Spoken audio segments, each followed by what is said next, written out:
En la incertidumbre hay una verdad. Dios existe y está presente en tu vida. A medida que confías en Él, las ansiedades se desvanecen. Dios te está guiando. Él te ha conducido a este lugar y Él te seguirá guiando. La Biblia enseña que los que siguen a Cristo deben vivir por la fe. Únete a nosotros en esta serie para descubrir el poder de creer. Abraza los beneficios de confiar en Dios y ve crecer tu fe. Comienza tu jornada de vivir confiando en Dios.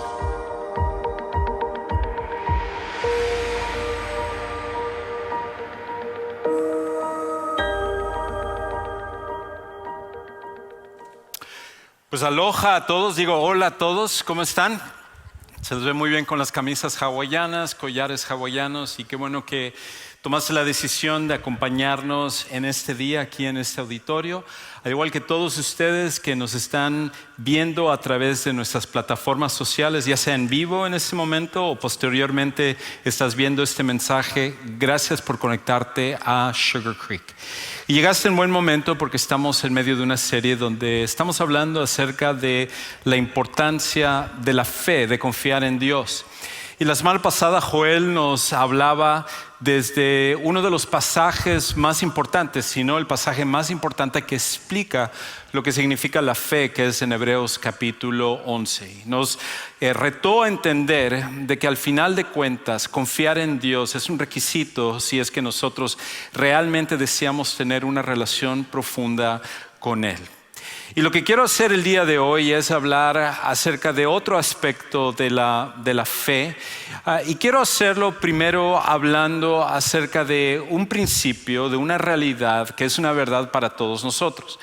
No importa quién tú seas, no importa la etnicidad que tengas, la cultura de donde vengas, el país de donde vengas, el género que tengas o la edad que tú tengas, este principio es algo que todos nosotros compartimos, pero muchas veces se nos olvida acerca de ello. Y el principio es este: somos el resultado de los hábitos que hemos formado.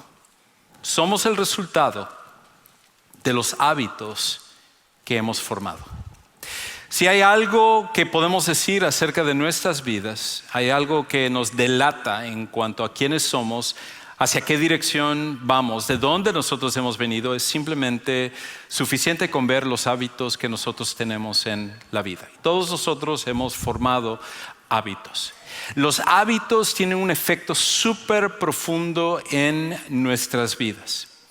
Y como dijera uno de los hombres más sabios de la historia, un filósofo griego que se llamaba Aristóteles, él hizo una observación muy importante con respecto a los hábitos. Él dijo lo siguiente: somos la suma de nuestras acciones y por tanto nuestros hábitos marcan la diferencia. En tu vida, en mi vida, los hábitos son una cosa que nos afectan de una forma profunda, para bien o para mal. Todos nosotros, al final de cuentas, somos la suma de los hábitos que nosotros nos hemos formado dentro de la vida. Y basta con ver cómo esto es una realidad para todos nosotros. Ahora, para ello lo que necesitamos hacer es definir qué es un hábito.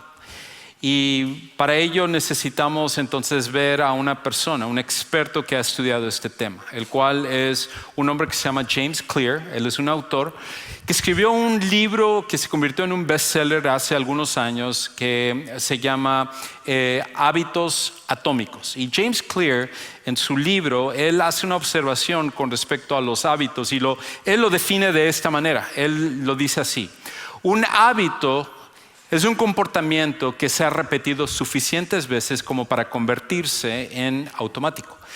En otras palabras, es una conducta que se repite una y otra vez de manera que nosotros ya lo hacemos de forma inconsciente.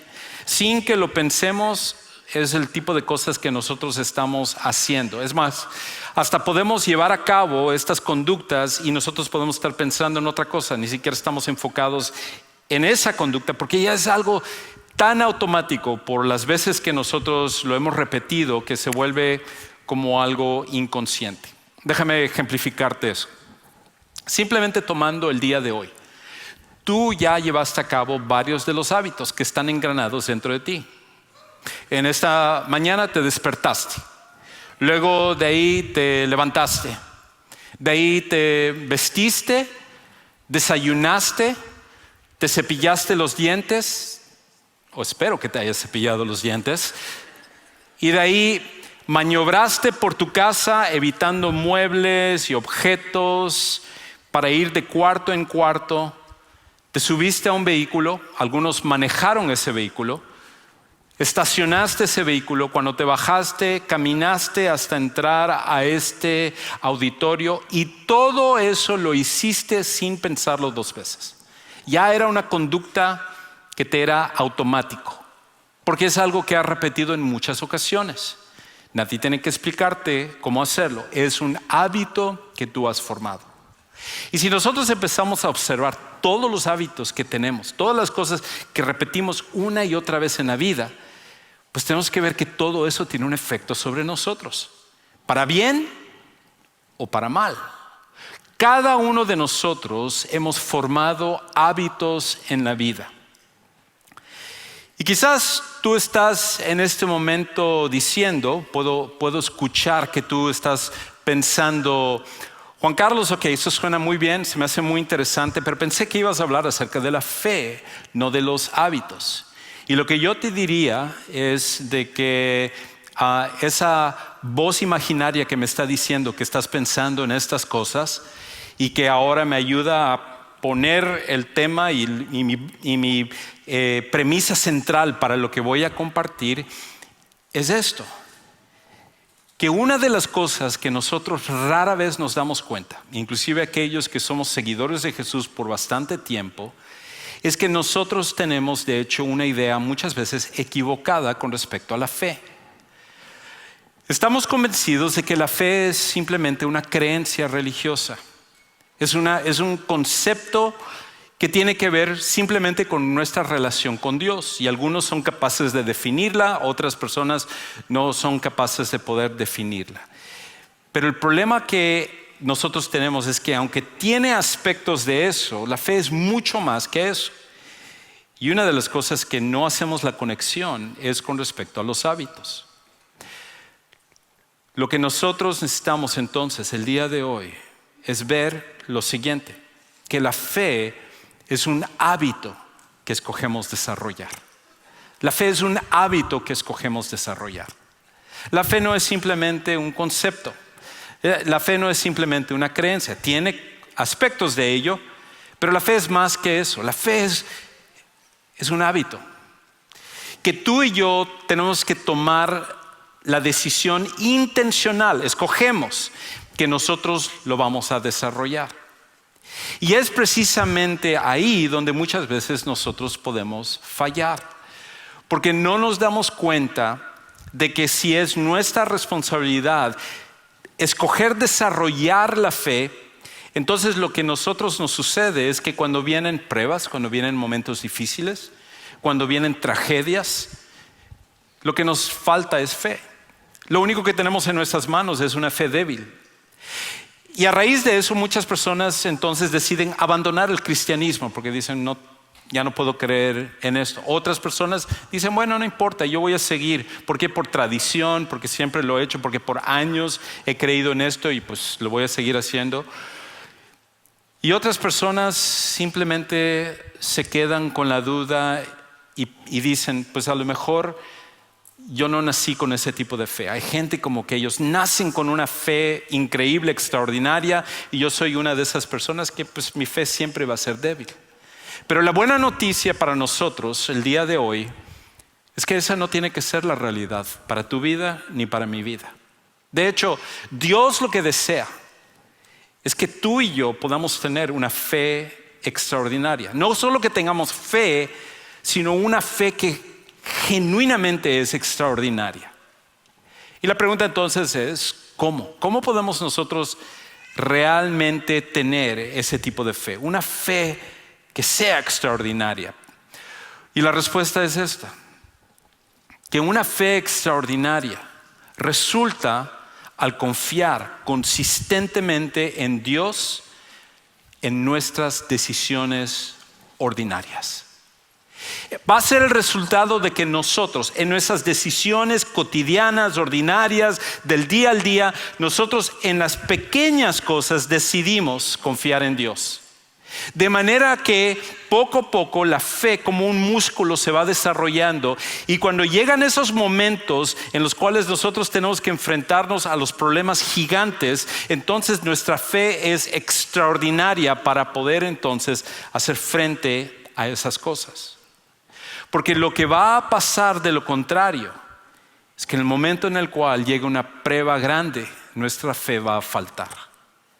La fe entonces, la fe extraordinaria se tiene que desarrollar con cada decisión ordinaria que nosotros hacemos. De manera que nuestra fe crece, nuestra fe se fortalece y cada vez está en condición de hacer frente hasta a las cosas que son súper difíciles. Ahora, para ello hay un ejemplo que vamos a ver en la Biblia con respecto a esto. Alguien que vivió esto y que es un ejemplo para ti y para mí acerca de cómo nosotros podemos desarrollar el hábito de la fe. Que la fe no es algo con el cual nacemos, el hábito no es simplemente algo que de un momento a otro adquirimos, sino que la fe es algo que se va desarrollando como un hábito. Y ese hábito de tomar decisiones que dicen: Dios, yo voy a confiar en ti, en estas cosas, en las decisiones que son ordinarias, en las decisiones pequeñas, y eso va desarrollando y fortaleciendo nuestra fe cada día más. El personaje que vamos a ver el día de hoy va a ser un ejemplo de esto. Ahora, hay un peligro con respecto a la historia que les voy a compartir. Y el peligro es de que es una historia súper conocida. Y por ser conocida, lo que ha pasado es que con el tiempo se ha diluido el punto de esta historia. En realidad, con el paso del tiempo, la gente ha distorsionado la realidad de esa historia y le ha dado un sentido que es completamente equivocado. Un sentido que nunca fue la intención original de esta historia. Y la historia es acerca de David y Goliat. David y Goliat. Ahora, para nosotros hoy en día, la frase inclusive David y Goliat es una metáfora de alguien que es débil, a alguien que es impotente, a alguien que no tiene casi recursos y que es capaz de vencer a un oponente mucho más poderoso, mucho más fuerte, a pesar de que era improbable que lo pudiera hacer. Usamos esta analogía, por ejemplo, en los deportes, cada vez que un equipo pequeño vence a un equipo grande. O, por ejemplo, en los negocios, cuando alguien logra salir adelante a pesar de los obstáculos que tiene enfrente. Inclusive tú habrás escuchado sermones acerca de cómo tú debes de ir y vencer a los gigantes que están en tu vida. ¿Y dónde está Yao Ming para que nosotros lo enfrentemos? El basquetbolista ese enorme que jugaba para los Rockets. Pero el problema es que todas estas maneras de ver la historia es completamente equivocada.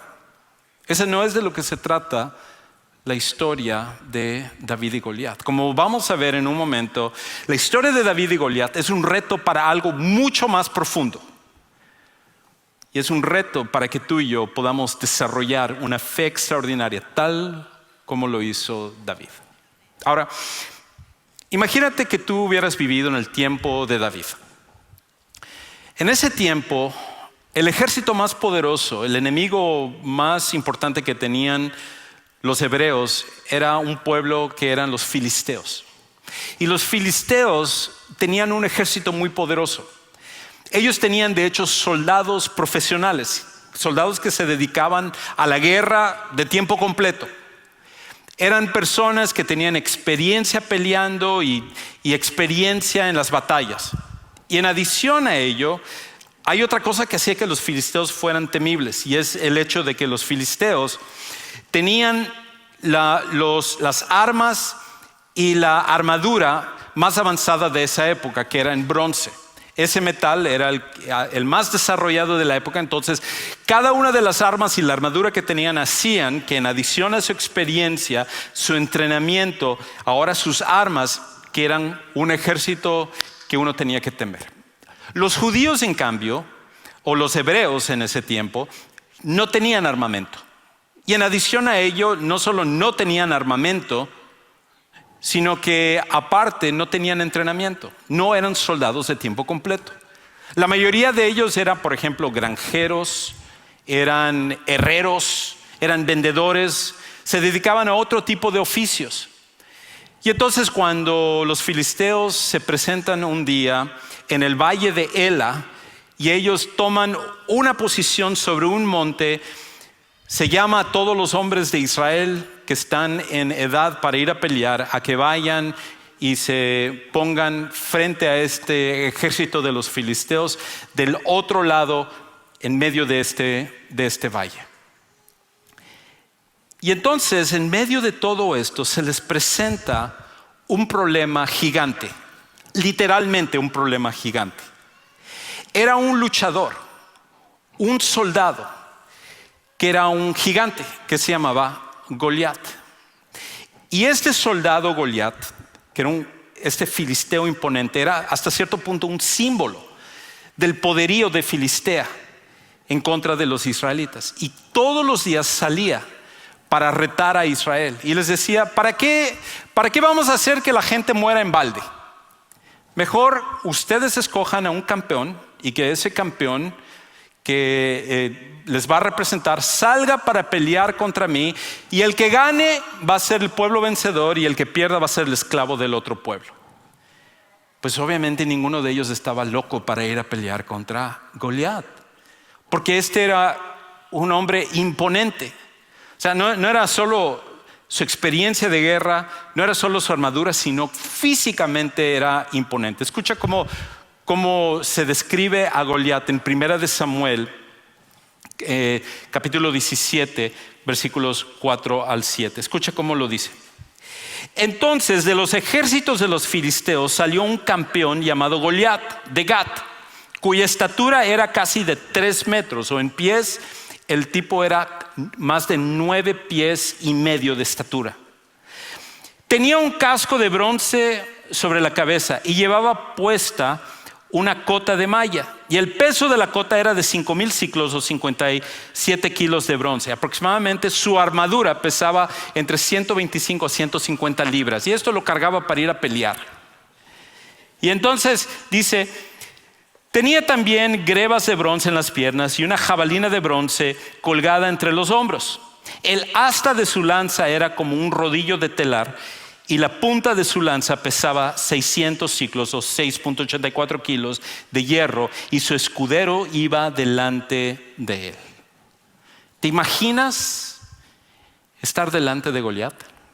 Yo no lo retaría a jugar básquetbol, mucho menos lo retaría a pelear. Y ninguno de ellos tampoco pensaban en pelear contra Goliat. Solo para poner en perspectiva lo imponente que era este hombre.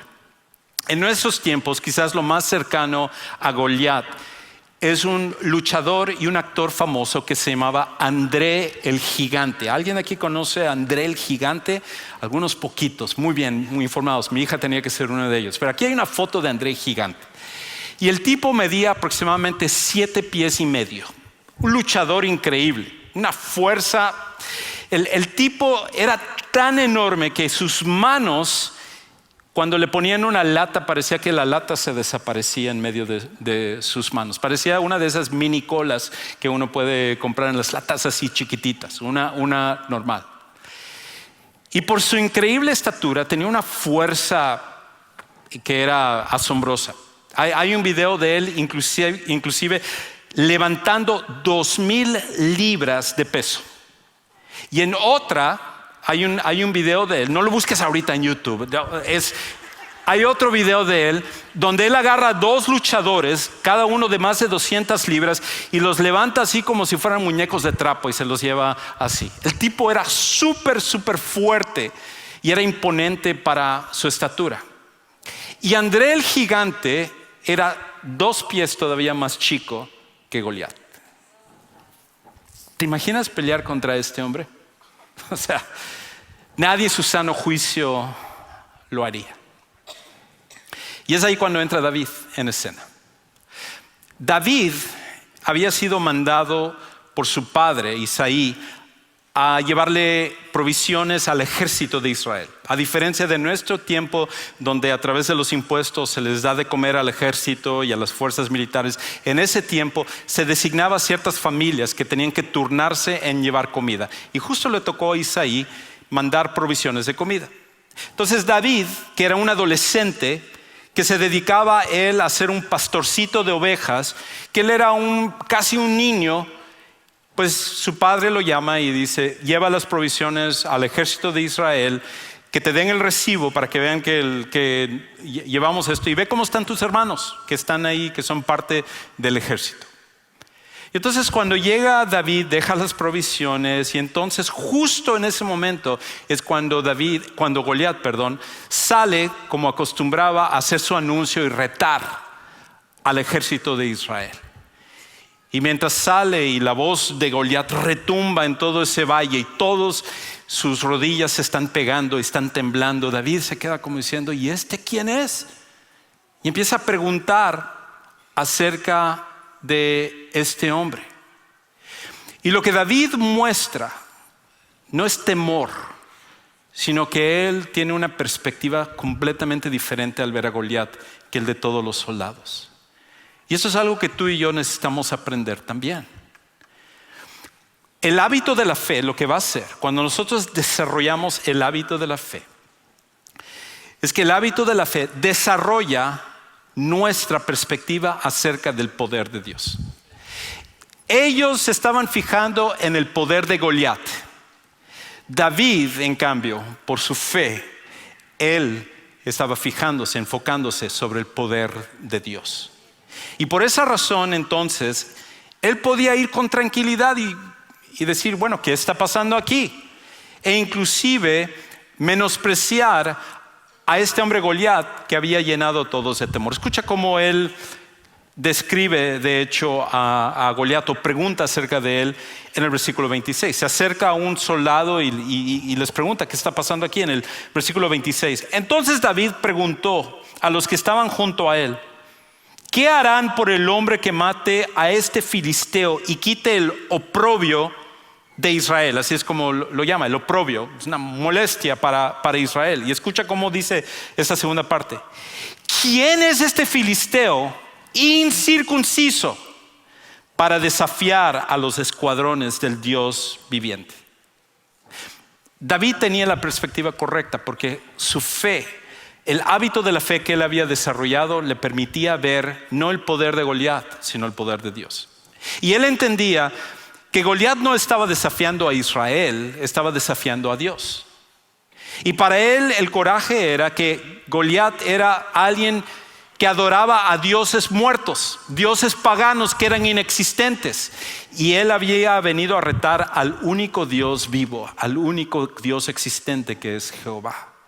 Y entonces, cuando es así, no hay comparación. David no estaba pensando que esto iba a ser una batalla entre David y Goliat, porque si la batalla hubiera sido entre David y Goliat, Goliat gana el 100% de las veces.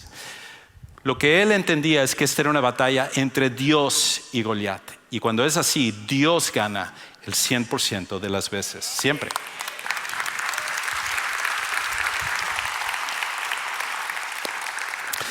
Entonces, David, quien tiene esta perspectiva, que entiende que esto es un desafío a Dios, él va y él entonces empieza a entender que él puede confiar en Dios. Y entonces él se ofrece a ir a pelear contra este gigante. Y va y se presenta delante del rey Saúl. Y el rey Saúl, cuando lo ve, pues se ríe, porque este niñito, ¿quién es como para desafiar a Goliat? Si Saúl, que era el más alto de todo el pueblo, no se atrevía a hacerlo, pues ¿quién es este niñito para venir a hacerlo? Y entonces es ahí donde David nos revela por qué es que él tenía tanta confianza. No es porque él era súper valiente y tú y yo en cambio somos unos cobardines. No es eso. Sino que David, al tener la perspectiva correcta, él entendió una verdad que es súper importante. El hábito de la fe se construye sobre la fidelidad de Dios de cumplir sus promesas. David entendía que hay una cosa que él podía confiar, y es que Dios siempre cumple lo que él dice. Eso es lo que nosotros necesitamos entender cuando nosotros tenemos gigantes en nuestra vida. Esa no es nuestra batalla, es la batalla de Dios. Y Dios promete hacer frente a los gigantes.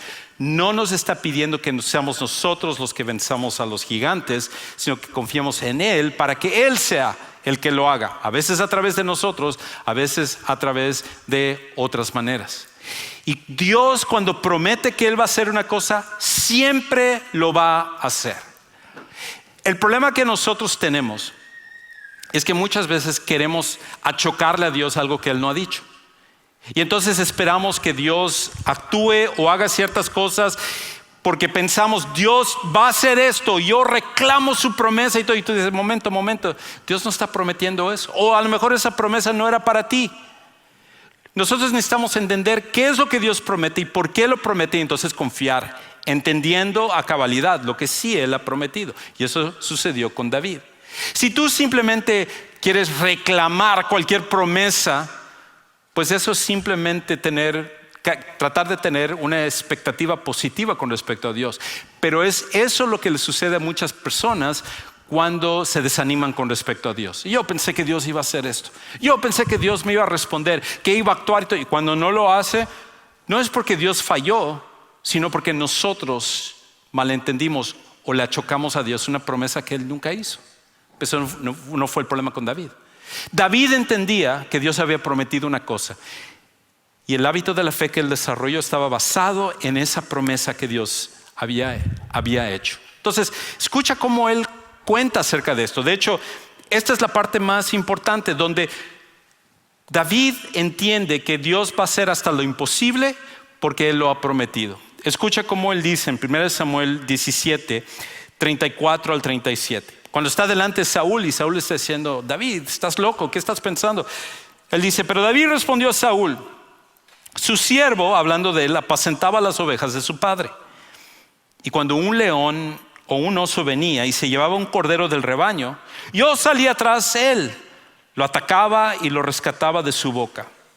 Y cuando se levantaba contra mí, lo tomaba por la quijada, lo hería y lo mataba. Su siervo ha matado tanto al león como al oso, y este filisteo incircunciso será como uno de ellos, porque ha desafiado a los escuadrones del Dios viviente. Y David añadió, el Señor, que me ha librado de las garras del león y de las garras del oso, me librará de la mano de este filisteo.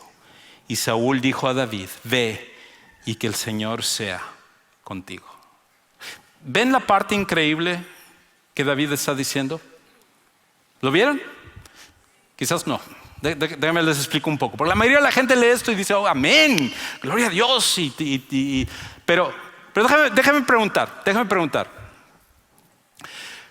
¿Cuántos de los que están aquí, levanten la mano, cuántos de los que están aquí han matado múltiples leones y osos y sin una escopeta? ¿Cuántos de los que están aquí, cuántos han matado múltiples leones y osos sin escopeta?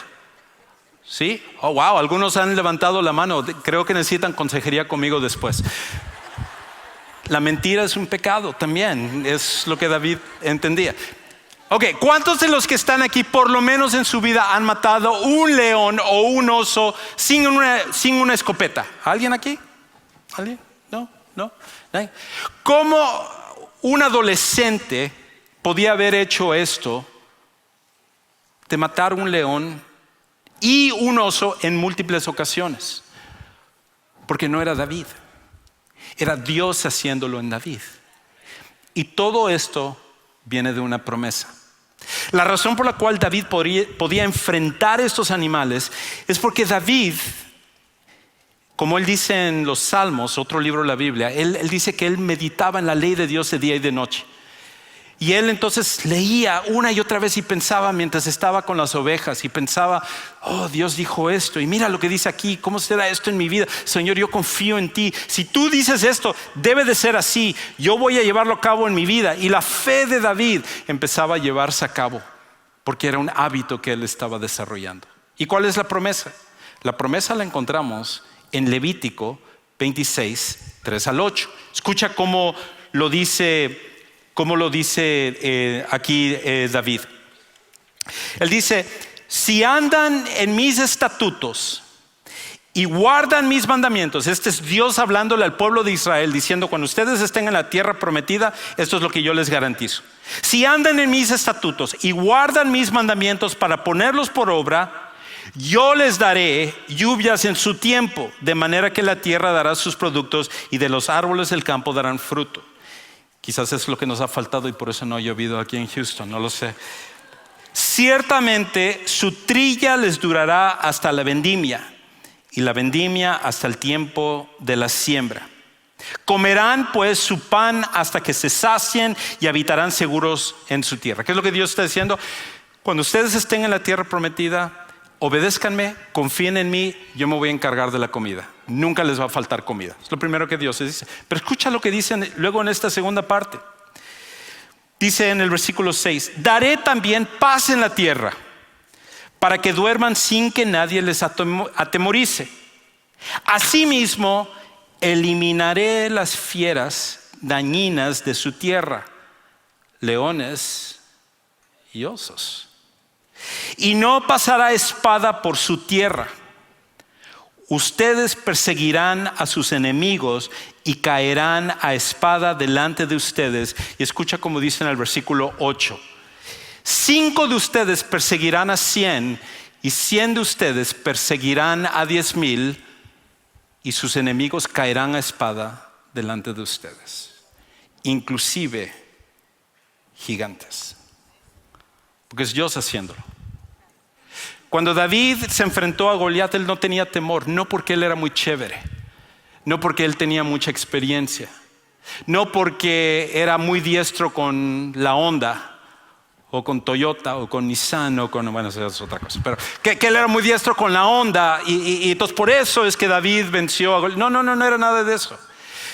Él fue confiando poco a poco y Dios le mostraba: yo prometo, si ustedes me obedecen, si ustedes me siguen, yo me voy a encargar de esto, de darles de comer, de los animales salvajes, de la seguridad, y no importa el tamaño del ejército, yo me voy a encargar de ellos. Y David dijo: Señor, yo confío en ti, yo confío en ti. Y poco a poco lo fue, y él fue el único que pudo experimentar hacer frente a estos animales, a estas fieras, y que Dios le ayudara. Por eso cuando él fue delante de Goliat, dijo: esto es una cosa más que Dios va a hacer. Dios ha prometido esto, yo confío en él.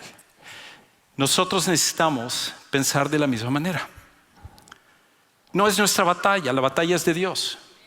David nunca se levantó el cuello para decir: yo te fregaste, Goliat, ahora yo soy el que voy. No, nunca dijo eso. Escucha cómo David le habla a Goliat. Cuando finalmente él va, prepara su onda con sus 5 piedras, hace frente a Goliat. Goliat se burla y dice, en mi versión: te voy a hacer picadillo, niño, porque tú ¿qué vas a poder hacer frente a mí? Y entonces David le responde esto. Entonces David dijo al filisteo: tú vienes a mí con espada, lanza y jabalina, con armas de este mundo, con la fuerza humana, pero yo vengo a ti en el nombre del Señor de los ejércitos, el Dios de los escuadrones de Israel, a quien tú has desafiado. No me desafiaste a mí, has desafiado a Dios. El Señor te entregará hoy en mis manos, y yo te derribaré y te cortaré la cabeza. Y daré hoy los cadáveres del ejército de los filisteos a las aves del cielo, a las fieras de la tierra, para que toda la tierra sepa que hay un Dios en Israel, y para que toda esta asamblea sepa que el Señor no libra con espada ni con lanza, porque la batalla es del Señor, y Él los entregará a ustedes en nuestras manos. Lo que Dios promete, Él lo cumple. Él es el que tiene la tarea de vencer a Goliat. Nuestra tarea es confiar en Él. David entendió esto, y David hizo frente a Goliat. Y como sabemos la historia, Dios guió la primera piedra de David pegando a Goliat justo en la frente. Cae Goliat y se acabó la batalla, porque era Dios haciéndolo. David agarró 5 piedras, Dios necesitaba solo una piedra, porque es Dios haciendo estas cosas. La pregunta que nosotros tenemos que hacer es, ¿cómo llevamos a cabo esto en nuestras vidas? Y la manera como nosotros lo hacemos es la misma manera como David lo hizo. Y tenemos que hacerlo a través del hábito de la fe. ¿Y cómo lo hacemos a través del hábito de la fe? El hábito de la fe se desarrolla confiando en Dios una decisión a la vez, un día a la vez. Es como lo hacemos. Un hábito tiene que hacerse poco a poco para que vaya creciendo. Una decisión a la vez, un día a la vez. Donde quiera que tú estés, comienza a hacerlo. No importa cuánto tiempo tengas de ser un seguidor de Jesús, o que tú estás explorando el cristianismo, o que el día de hoy tú vengas a conocer a Jesús. Es una decisión a la vez para desarrollar el hábito de la fe. Y cuando hacemos eso, cambia para siempre nuestra vida. Me recuerda a un chico que se llama Jacob Smith. Y Jacob Smith es un esquiador, pero lo que llama la atención de este adolescente de 15 años es que él es un esquiador ciego.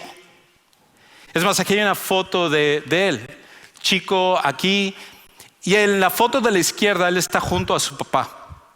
Y la manera como él esquía es que él tiene una radio.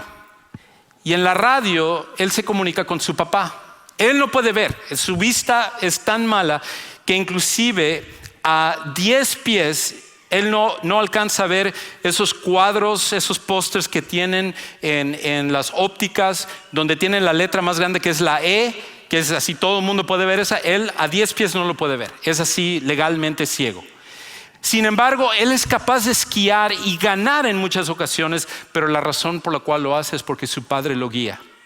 Su padre le dice exactamente lo que él tiene que hacer y él obedece. De hecho, en una entrevista le preguntaron, ¿qué tanto confías en tu padre? Y la respuesta de él es, tanto para que si él me dice que yo doble, yo doblo. Eso es lo que tenemos que hacer con Dios. Tú y yo, Dios desea guiarnos. Nosotros tenemos que confiar en Él y decir, sí, Señor, me someto a tu voluntad, me someto a tus promesas y yo sigo lo que tú me digas hasta cuando se levante un gigante delante de mí, porque no es mi tarea vencerlo, es tu tarea vencerlo, porque tú eres el mata gigantes y en ti voy a confiar.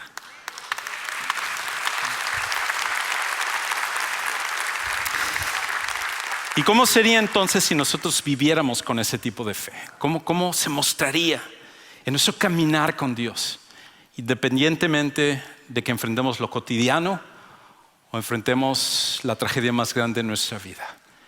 Nuestro Dios nunca va a fallar, solo tenemos que confiar en Él.